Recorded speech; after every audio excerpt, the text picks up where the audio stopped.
Thank you, everybody, for having me to talk to you guys about researching your Quaker roots in Ireland. We're going to be talking a lot about where to find these records specifically online, because not all of us have the time or the resources to make it over to Ireland to start digging in archives. And also in the world that we live in the world of COVID, it's not really that feasible for everybody. So we're going to talk a lot about how you can find these records and what these records are. What can they tell you? Also, we're going to kind of do this in the frame of one particular couple. This couple, their name was Thomas and Anna Haslam, so we'll get into all of that soon enough. But first, let's just talk a little bit about a brief history of the Society of Friends movement in Ireland. So for those of you who are familiar with the Society of Friends movement, you would know that it was founded by George Fox in the early 1650s. Quakers, also known as Friends, they seek religious truth and inner experience, and they place great importance on the idea that consciousness or conscience is the basis of morality. So they emphasize a direct experience with God rather than through rituals, ceremony, or the clergy. So they believe that priests and rituals are unnecessary, and it's kind of an obstruction between the believer and God. So that's kind of what Quakers believe. Now, Quaker roots in Ireland can be traced back to English farmers and merchants who arrived in Ireland after the English Civil War. The first Quaker meeting would have taken in Ireland would have taken place in 1654 in Lurgan, County Armagh. William Edmondson was believed to be the first Quaker in Ireland. So he was previously a soldier in the English Civil War, briefly. He didn't like the whole fighting thing, not a fan, and he moved to Ireland from England. But he was still traveling back and forth between Ireland and England, and he became a Quaker after visiting England in 1653. So that's kind of the beginnings of Quakerism in Ireland. Now, by 1750, there were 150 Quaker meeting houses across Ireland within Ulster, Leinster, and Munster. There were meetings in every town up to the 20th century. Now, the Quakers are most famous in Ireland for their relief during the 1798 rebellion, as well as the potato famine between 1845 and 1850. We will talk a little bit more about that a little bit later on in the program, but during the famine, the Irish Friends appealed to Quakers in England and the United States to provide food and clothing. Also, English Quakers traveled to Ireland to help with relief efforts. So this is something that we'll talk a little bit about when we talk about migration records. So what are Quaker records? So Quaker records are going to be kind of divided into 4 types of record. So first we have membership records. These are going to be birth, marriage, burial, disownment, which disownment records, this is also known as disunity or testimonials of condemnation, disunion, or denial. It's important to note that disunity doesn't always equal disownment. I know this is like kind of nitty gritty, but the offenses are going to vary between anywhere from having illegitimate children and marrying outside of the Quaker tradition to younger members of younger friends wanting to conform to like popular fashion trends at the time. So it's going to vary. Not everyone is going to be kicked out of their meeting. That's kind of what disownment typically means. That's not always what it means, though, in the case of how the records on FindMyPast, which that's what we're going to talk about the most today. That's kind of how they look on that website, but we'll talk a little bit about that soon. Another thing is removals. So these are going to be classified as migration records on FindMyPast. So these were given when a member was moving from one meeting to another meeting. Sufferings. and copies of wills and inventories. Next, we're going to have finances. So this is going to be poor committee ledgers and other miscellaneous accounts kept by the meetings. You're also going to have education records. So this is that third type of of Quaker record. So these are going to be books recording the minutes and meetings that were designed to talk about Quaker schools, records of the internal management of schools, student records. You can find that on FindMyPast, which is actually quite amusing. You'll see things like they'll say things on the line of, this student is great in these subjects, but lacks enthusiasm in others. And finally, you'll also have properties and deeds. So these are going to be books that are going to talk about transactions relating to property owned by the meeting houses. So that'll be the meeting houses themselves, maybe schools as well, stuff like that. Another thing that I meant to bring up in that first bullet point was sufferings, which is in there. But I wanted to explain what sufferings are very briefly. So this is going to be records of imprisonment, fines, goods being seized, excommunications, and other penalties that they're going to face for their religious beliefs. So because they are not paying tithes to the Church of Ireland, they're not going to be treated very well. They will have to pay fines. There will be instances where they'll go to prison. So they recorded all of these sufferings in ledgers. They're very fascinating to read, and it gives you a little bit of insight as to what's going on in the lives of these people, right? It's more than just when were they born, when did they get married, when did they die, what did their day-to-day look like, especially considering they're not going to really fit in with this kind of usual mold of Ireland where it is Church of Ireland and Catholic. So that's the types of records we're going to talk about. Now, we're going to kind of go over this in the context of this couple. So this is Anna Maria Fisher, which was her maiden name. She married a man named Thomas Haslam.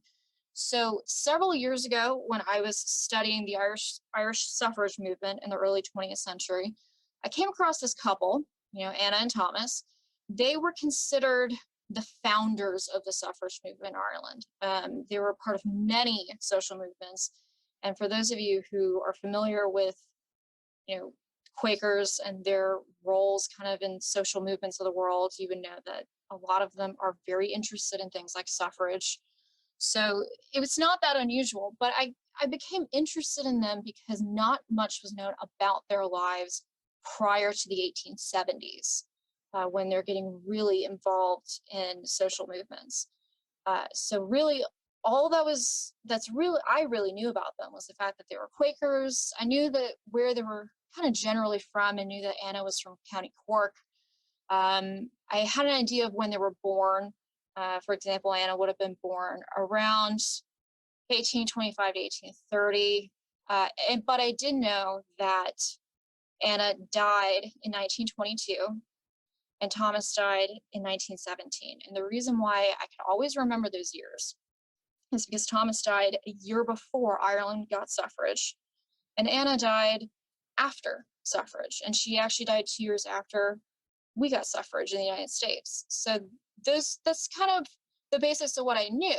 So I thought that they would actually be a really great case study, so to speak, to use as an example for you guys to show you what kind of records can you find and what can the records tell you about different Quakers. So what we're going to do is FindMyPast is what we're going to talk about the most, just because they have so many of these Quaker records digitized online. For those who are not familiar with FindMyPast, it is a subscription-based website, similar to Ancestry, but they have mostly things that are going to pertain to the British Isles. Now, you can pay for this subscription, but you can also come into this library, into the Genealogy Center, and use it because we pay for the library edition. So I'm going to walk you through how to get to that on-site database through our website. So the first thing you would do is go to genealogycenter.org.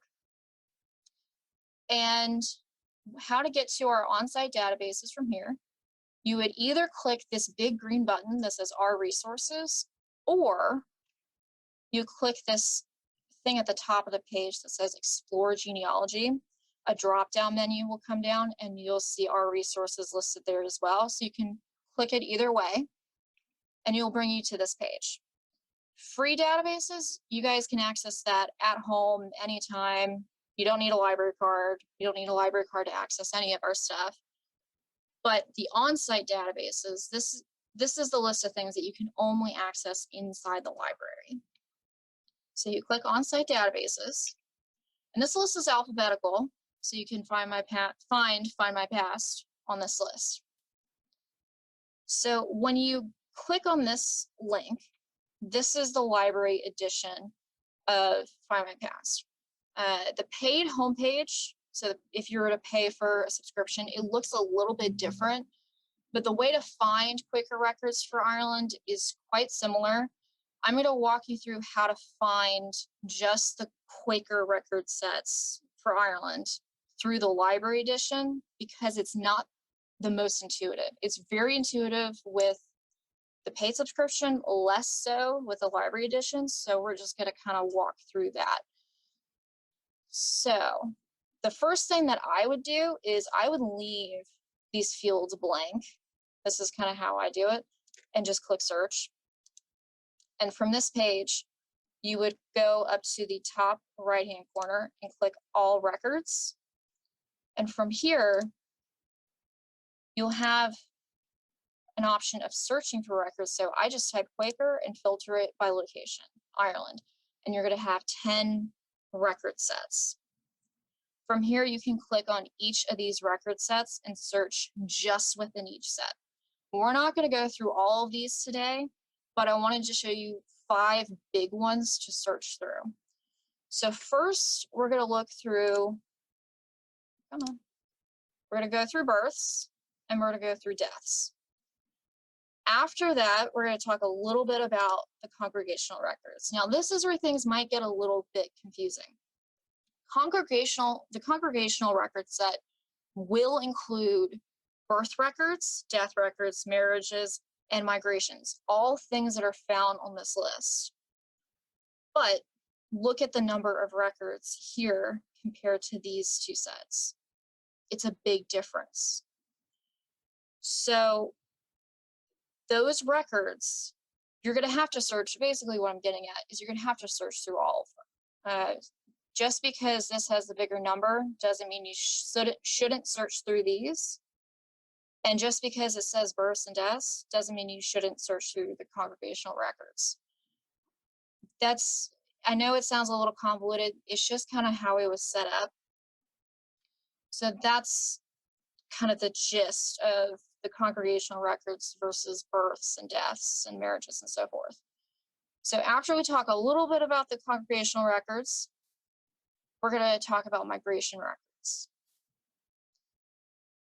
So the migration records, as I said earlier, this is just another term for removals. So certificates of removals were given when a member is moving from one meeting to another. So this is going to signify that the member was in good standing with the meeting of origin, that they're not in debt. And in some cases, and this is kind of specific, if you have a couple, an unmarried couple, moving to another country, say moving to America, it will indicate that they are intending on getting married when they arrive. So that's kind of the gist of what these migration records or removal records are. The last thing we're going to talk about is the periodicals. Now, when we think of periodicals, we think of journal articles. That's not quite what this is. So these are actually obituaries. So we're going to get into all of that towards the end, because the obituaries are really, really juicy. They're a lot of fun. So that's what we're going to go over. So we're going to start first with Quaker births. Now, I already knew that Anna Haslam, prior to her marriage, her name was Anna Marie Fisher. She was born in a town called Youghal in County Cork, somewhere around 1845 to 1830. So let's see if we can use these records to find out more about her family, because I admittedly don't know very much about her parents or her siblings or anything like that. So let's see if we can use this specific record set to find out more about her family. Now, one thing I want to point out about this page is that instead of just searching through Quaker births, for this particular slide, I wanted to show you what it looked like to search through all of the Ireland records. The reason why I did that was so you can see what the results look like when you just search through all the records. So this will include both Quaker and non-Quaker records. There's absolutely nothing wrong with doing that. But for the rest of our time together, I will just be searching in those specific sets. But it kind of helps narrow things down a little bit. So you'll see more of the records you're looking for and less of things that maybe you're not looking for. So anyway, as you can see, when I did this search, I searched Anna Marie Fisher. And I included name variants because her name is Anna Maria Fisher, and I had a typo when I did this. So it's good to always include name variants, just in case the name you think this person's name is not correct, or maybe it'll say something different on the record. Or if you're like me, you just sometimes have a typo. So you have Anna Maria Fisher. And this is the first Quaker birth record that comes up. So you'll see two of these icons here on the right. The one on the far right, this shows that this record has an original image. So you can see what the original record looks like. And the image, the icon on the left, that just means that there's a transcript. So let's see what this one looks like. Okay. So here we have Anna Maria Fisher, born April 6, 1829, excuse me. It says that she was born in Youghal, which is a tiny village in County Cork. Her parents' names are Abraham and Jane Fisher. So everything seems to match up, and there will be more information from other records that we'll look at in a few minutes that will further confirm that this is the right person. But for now, we're going to say this is the right person. So when I know some of you are probably thinking, okay, we found the birth record, you know, why do we need to look at the rest of them? We're done now, right? Wrong. There's another record for the same year in this record set that we should look at. The reason why I'm skipping this one in the middle is just because it's only a transcription. So I like to really go first to the records that have that original image, and then I'll go back sometimes to these other ones. So let's take a look at this one, see if it looks any different. Okay, this is very different than what we were just looking at. So the first record looked more like a register, whereas this one looks like it came from something like a lineage book. While we can't tell what type of book this came from when we look at the original, we can by looking at the transcription. So, oh, here's Anna at the bottom. Here's some information about her parents, which I'll talk a little bit about in a moment. But here's a screenshot of the transcription. So in the description, it says Munster family list, 1650 to 1876. And it says up here in the archive that it came from the Religious Society of Friends archives. So this tells us that it did indeed come from a family list book, which is kind of like a lineage book. So let's go back here. Oh, let me go back. Sorry. Okay, so one thing about that transcript that I just showed you is that it doesn't show nearly the same amount of information as the original. So that's kind of why I wanted to go back to this. So at the top, you'll see the names of Anna's parents, so Anna, Abraham and Jane. but also the names of her grandfathers. So that will be Reuben Fisher and Peter Moore, both from Yowell. It says that when Abraham and Jane got married, which was 1806, and towards the end of Abraham's life, it says that he removed across the channel in 1866 and died in Neath, which is in Wales. And that would have been in January 8th, 1871. And it says that his wife Jane died in Neath as well in 1877. Look how many children they had. On the right-hand side, we see records of what happened to most of these children, who they married, when and where they died, etc. Admittedly, when I first saw this, I was almost in disbelief that they had this many children, that these were all Anna's siblings, because this is 17 kids. This is a lot. So just to double check, just to make sure, I went back to that previous record book to double check. So let's see what I found. So on the page that Anna appeared on, there were 9 children listed on this one page as having Abraham and Jane as their parents. So this piqued my curiosity. So I went to the page prior. This is what the entire image looks like. This is a little hard to read, so I'm going to zoom in. On this page, you're going to have an additional 7 children listed as being the children of Abraham and Jane on this page. So they must not have included one of the children on in this particular register book that maybe died in infancy, but pretty much all these kids are showing up as having the same parents. So that does confirm that, yes, this is all one big giant family. One kind of fun thing I noticed about this page, well, I think it's fun, is at the top, we see 2 parents. I don't know, can we see that?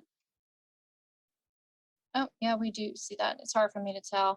Okay, so at the top you see 2 parents named Reuben and Jennifer. Now, that previous record we looked at, that lineage book page, it said that Abraham's father's name was Reuben. And I wasn't sure, is this Reuben the same Reuben that would be Abraham's father, or could that have been maybe Abraham's sibling?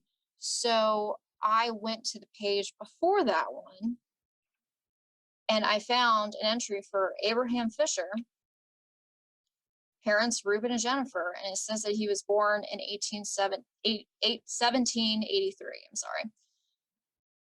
So if he would have been born in 1783 and then got married in 1806, he would have been about 18 when he married Jane. So I think it is a fair assumption that this Reuben is the right Abraham's father. So these are the people that we're looking for, or looking at least. This would need a little bit further exploration to verify this for certain, but it's definitely something that you can kind of start with. And that's all just from looking through the book. I always recommend to people that just because they see their ancestor's name on a page, look at the whole page. There's a lot going on these pages in books like this. So take it all in and maybe go back a page or 2 and see what you can find. Just by going back 2 pages, I was able to find the birth record for Anna's father, potentially. So that's something that is kind of a great example of look at all the different types of birth records. You're never just going to have one type of birth record when we're talking about Quaker records. So the next thing we're going to talk a little bit about is Quaker deaths.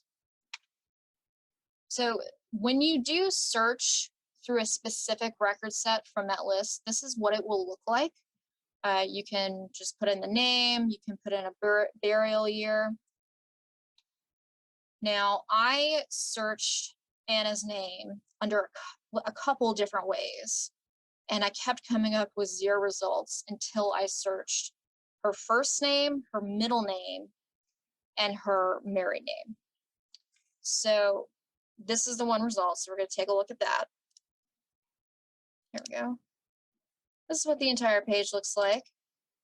We have Anna Maria Haslam down here towards the middle. We're going to zoom in a little bit so we can get a better look. Quaker death records are a lot of fun to me because, like most Quaker records, they include so much information. So here we have Anna's name, date of death, her age when she died, so she was 93, her residence, so her address, her last address, and on the other side of the page, in the description, it says that she is the widow of Thomas Joseph. It says what her monthly meeting house was, which would have been in Dublin, the date of her burial, which is in 1922, where she's buried. So Temple Hill is a Quaker cemetery. And this column I find really intriguing because it brings up a lot of questions, is it signifies member, well, it signifies non-member. And it says that when Anna died, she wasn't a member of the Society of Friends anymore.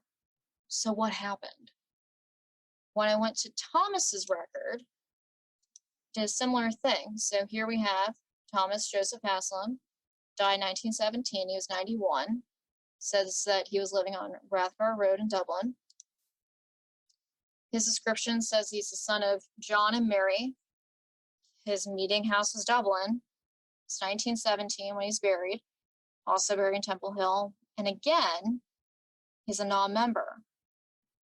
So, spoiler alert, it all has something to do with their marriage. So let's see if we can find something in the congregational records about their marriage that can help shed some light on, what happened, what scandal potentially happened that would lead to them not being members anymore. Did they choose to leave? Were they thrown out of their meeting house? Let's see. So, congregational records.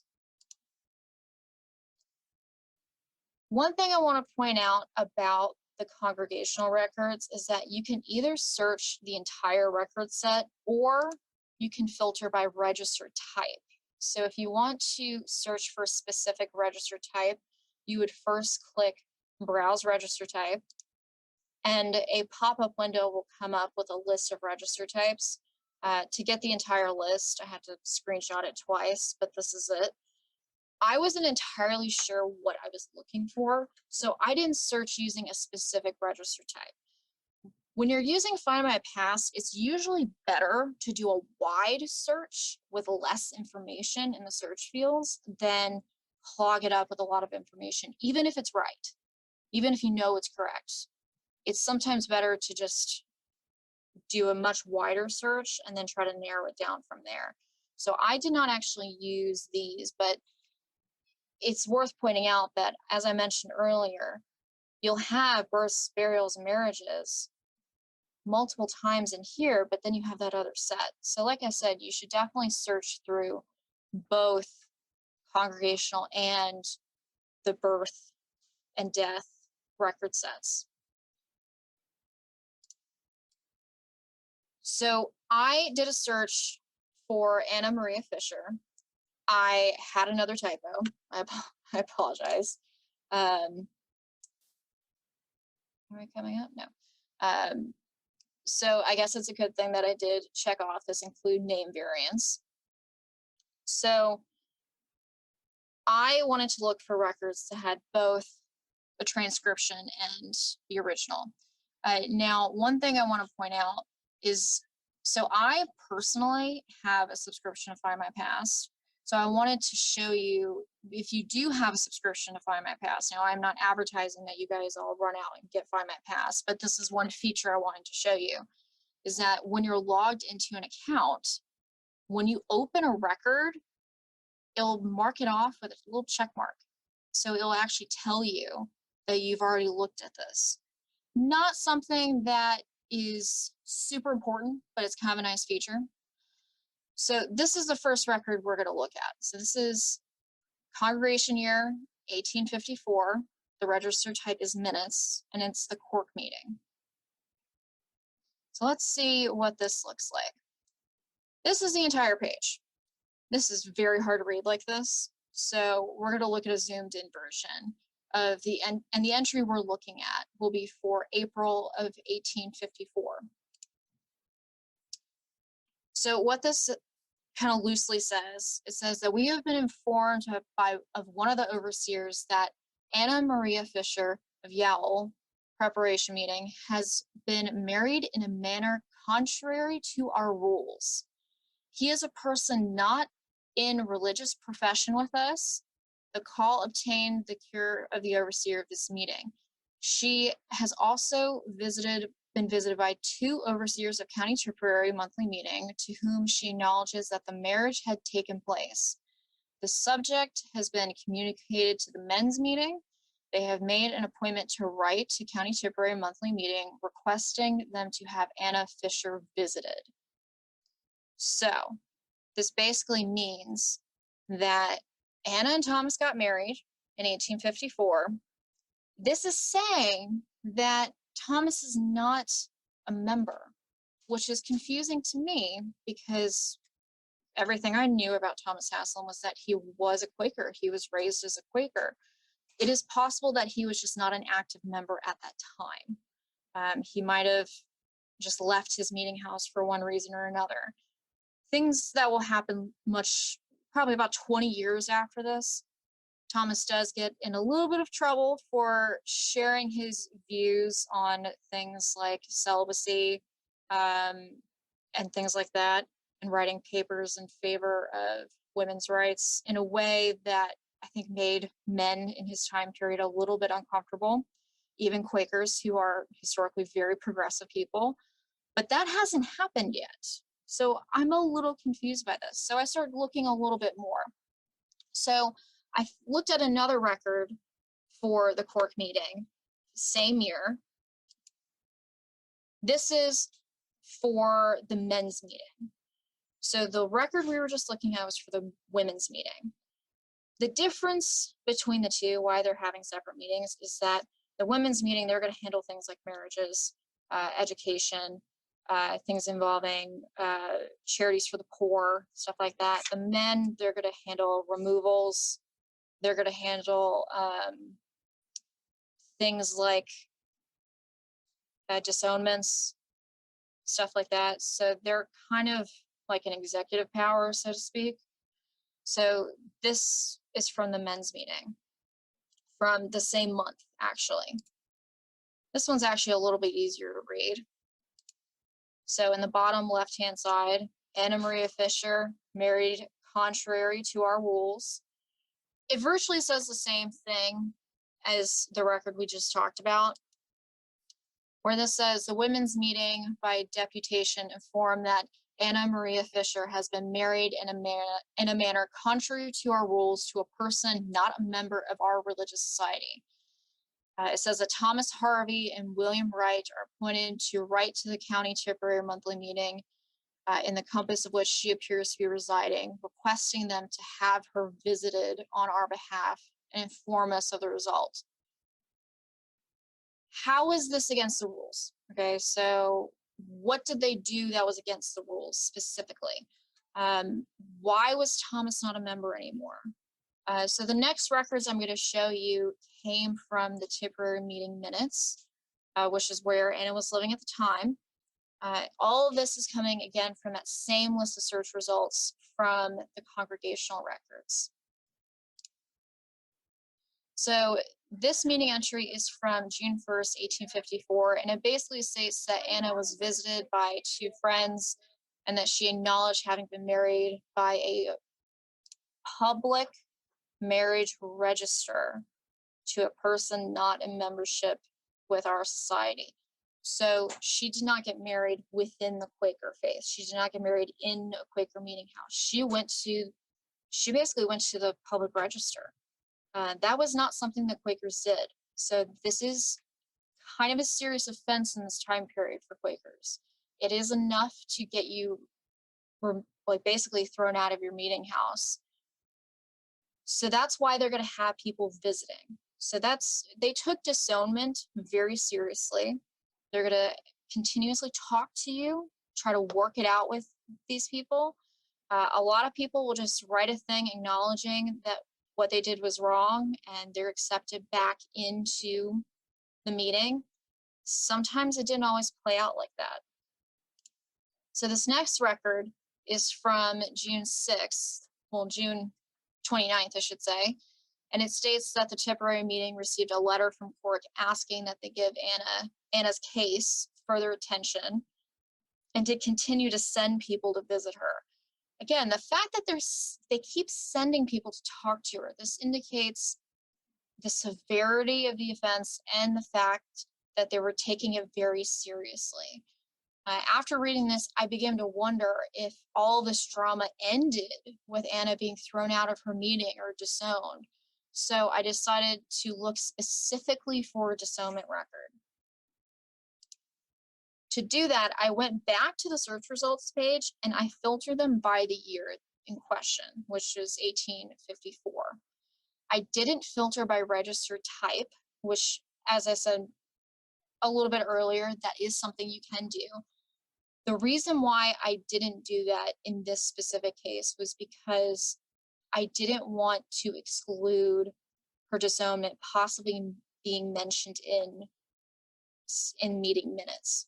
Because sometimes they'll have minutes and they're talking about it, but it's not going to be, if you filter it by disownments, you're not going to get these results. So that's why I didn't do that for this particular case. So when I filtered it by the congregation year, so 1854, the first result that came up was disownments. While this record only has a transcription, it is still worth looking at to see, what details it might include. So when you go to that page, you'll see registered type, disownments, event date, it just kind of says loosely 1854. It does list a reason, very contrary to our rules. One thing I found kind of interesting was that in this kind of further column, which also another thing, resigned or disowned, this says that she was disowned. But what I was going to say about this further column, it basically just says minutes from the County Tipperary meeting, they were sent to Cork and they confirmed her disownment.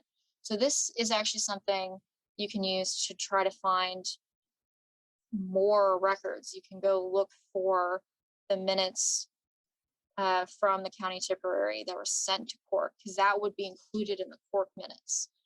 So you can look for, that's another record that you can look for as well. So it's kind of a little bit of a breadcrumb trail, but that's genealogy in general. It's always following a trail of breadcrumbs. So the next thing we're going to talk a little bit about are migration records. So as I mentioned earlier, migration records, which are usually called removals, refer to when one Quaker is being transferred from one meeting location to another. So these are actually really helpful to help you gain some insight into why your ancestors maybe decide to relocate.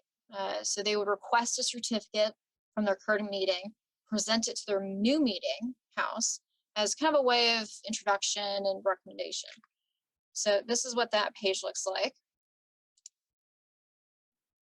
I wanted to see if Anna was moving around a lot before she got married in 1854, because I noticed that all that drama in 1854 is not happening in Cork, it's happening in County Tipperary. So I'm wondering, was she kind of moving all around Ireland at this point? So I first tried searching her full name. Other variations for her full name, maiden name at least, other variations of her name will produce more or less results. This is just kind of one example. So the first two records shown in the results show Anna going from one meeting to another. The first one, which we will look at in a moment, shows her leaving to go to Pontefract in March of 1848, and then returning to Cork in June of 1848. So that would be the second record. So this is what that first one looks like. So this would be her leaving Cork. We'll get a little bit of a closer look. So, and it's basically just says, Anna Maria Fisher, a member of this meeting, has removed to Ackworth, which is actually a school, in the company of yours, and when inquiring to maid relative to her conduct and respecting debts, nothing appears to prevent the joining of a certificate on her behalf. We therefore recommend her to your Christian care and remain with love. What I find kind of neat about this particular record is in this list of signatories, it actually includes a number of her family members. So here we see her father signed this, Abraham Fisher, her mother Jane also signed it, and also one of her siblings, Abraham Fisher Jr. So the migration records on FindMyPast, they're not limited to movement within Ireland. As many of you know, especially for all of the Pennsylvania people visiting for this program, Quakers left the British Isles and came to other countries. They left. Well, they went to the colonies. Sometimes they went to other countries, but so there's a lot kind of going on. So the next couple of examples I'm going to show you are actually examples of people who are moving out of Ireland. This is very helpful if you cannot find a passenger list for an ancestor that left the country.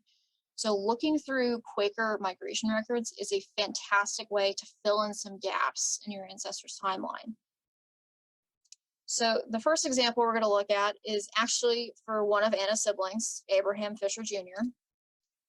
It shows that he went to London for a time in 1847, and he would have returned January 5th, 1848. This removal certificate is for someone not related to the Haslams or the Fisher family at all. It shows this guy going to Upper Canada in the 1840s, which I thought was kind of fun. Now, this record is for someone traveling from England to Dublin in 1847. I thought this was particularly important to include because 1847, also known as Black 47, was the most devastating year of the famine. During the famine, there were Quakers going back and forth from England to help Ireland with relief efforts due to the fact that at the time when the famine began in 1845, there were only 3,000 Quakers out of a population of 8.5 million. So they were setting up soup kitchens. They're going to be donating food, well, not just food, clothing, distributing seeds to people to grow food as well. So I don't know who the person listed on this particular certificate of removal is, Joseph Fowler Bernard. But I have to wonder if he was one of these English Quakers who would be traveling to Ireland to help with relief work. Yep, so he's going to Dublin, and it says that he was from Liverpool. So the last kind of section we're going to talk a little bit about are periodicals. Now, the Quakers, they had something called the Annual Monitor. This is a collection of basically obituaries, and they're going to range from 1813 to 1918. These obituaries are, I admittedly, I geek out about these obituaries because they are very, very long. Some of them are very, very long. And having obituaries for women in this, especially in the 19th century, is kind of a big deal. So, and they're just full of so much juicy information, which we'll get into. Now, when I searched through these, unfortunately, Anna died in 1922. So Anna's not going to be listed in here, but her husband Thomas will. So the two examples I'll show you is first for Thomas, and then for Anna's mother, Jane.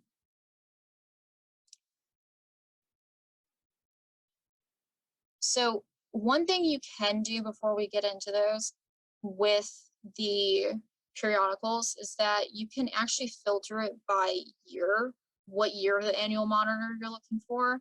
The way you would do that is in this title area. If you click browse title, it'll come up with a list, and you can just do it like that. So that will help you actually filter it by year, or year range. So you'll have 1830 to 36. So that's one way of doing it. Now, when I searched for Thomas, I didn't include his middle name. I just said Thomas Haslam. And we have three results here. Now, the first one and the last one, if you look at the image numbers, this is just page 1 and page 2. And this person, I did look at this. We're not going to look at it just because it's not the right person, because Thomas is kind of a common name. So we're going to just kind of ignore that, but we're going to go and look at Thomas's obituary. When you click on the link, which let me go back, you'll have to click here. When you click on this button to look at the PDF, this is the page you'll see. You can zoom in, you can print from this page, you can download the image. So let's take a closer look at it. So his obituary, I'm not going to read this to you because it's very long, and I don't think you guys will want to listen to me just read you these lengthy obituaries. But it basically just details where he was born, who his parents were. It talks a lot about his education, namely because he was a teacher. And it talks a lot about his kind of professional life. It says on this page that he married, so it mentions marrying Anna in 1854. And it said that she was also a teacher at Ackworth. So maybe that's how they met, while they were both teachers there. It says also that where they lived after they got married, which was Clonmel until 1857, and then they moved to Dublin. Talks a little bit about the different places they lived in Dublin. It does mention that he did abandon his teaching career to pursue commercial pursuits. That might be a fancy way of saying that he just left the Society of Friends. Because notice they're not talking about the drama, because this is their publication. They're not going to air out dirty laundry in an obituary. But the fact that there's one in here, this does tell us that they did remain close with the Society of Friends, even though they weren't members. And in fact, this bottom section onto the next page does talk a little bit about that. So it says, TJ and AM Haslam lived to celebrate their golden wedding in 1904. They both had ceased, I'll go to the next page, ceased to be members of the Society of Friends many years before, but they continued their association with the society, though they never rejoined its membership. So this kind of fills in some of the blanks of what was kind of going on with the two of them in this time frame. The next one I want to show you is for Jane and his mother. Abraham, his thing was really just similar to this, where it was just this information like name, age, date of death, and where he died. So it didn't list a whole lot of information for Jane's husband, Abraham Fisher. But for Jane, we have about almost 4 pages of an obituary. This includes some really, really awesome details about Jane's father. So this would be Anna's grandfather, and how he became a Quaker. I'm not going to read this whole thing to you, but I do want to read just kind of this little portion, just because it's kind of fascinating. So it says that Jane Fisher, she was the only daughter of Peter Moore, who left his paternal home in Yorkshire when a young man induced him by Samuel Neal, a minister, to go to Ireland, where he was subsequently employed by him as a miller. On his voyage from England, he was forcibly taken by a press gang on board a man of war, where he, with others, was required to practice firing guns. On his refusal, the officer tried to persuade him, but he said he was a Quaker and would not fight. After being robbed of his clothes and his money, he was at last put on shore and carried with nothing but the clothes on his back. He says under these circumstances, the Irish peasants showed him much kindness, giving him food and shelter until he reached Cork, where he found kind friends ready to help him and employ him. So basically, this poor guy, he leaves Yorkshire, he gets forced into a press gang, he refuses to fire the guns, and they rob him, probably beat him up in the process, take his clothes and money, and then just drop him off and carry. That's the type of stuff that you don't see in obituaries every day. So again, really, really juicy stuff. So as far as some of this other information about Jane, it just says that it does confirm that she was married for over 65 years. She had 17 children, leaving over 100 descendants, which for the genealogists, this is kind of awesome information. You know, this one couple, they left behind so many descendants. She was also, like many other Quakers, a huge supporter of temperance and the anti-slavery movement. It also kind of says that the family abandoned, they abstained from slave produce, so slave produced goods like sugar, and I think this means coffee, until they were able to get produce that was freely grown. So this one woman had an obituary that was 3.5 pages long. So to kind of wrap up with, at least with the periodicals, this is all stuff that this can help you when you're looking at other records. You can take information from Quaker records and then say, okay, well, I know that they were living in these places. What other records can I find? This is very much a supplement to other things, especially when you can't find records through the government that you need. And considering in Ireland especially, when the Four Courts building burned down in 1922, 700 years of archival materials were gone, but the Quaker records were not stored there. So the Quaker records are going to be the most detailed records you're going to get out of Ireland. So that's why I really enjoy them. And I think that they're a lot of fun to look at. And even if you don't know if your family members are Quakers, but you know that they were some brand of Protestant, it doesn't hurt to check the Quaker records. When in doubt, check the Quaker records and hope for a Hail Mary. Because if you are able to find some Quaker records, find out maybe an ancestor was a Quaker, you can get some really juicy information about your family. So that's kind of all for me. If any of you have any questions, I'd be happy to share.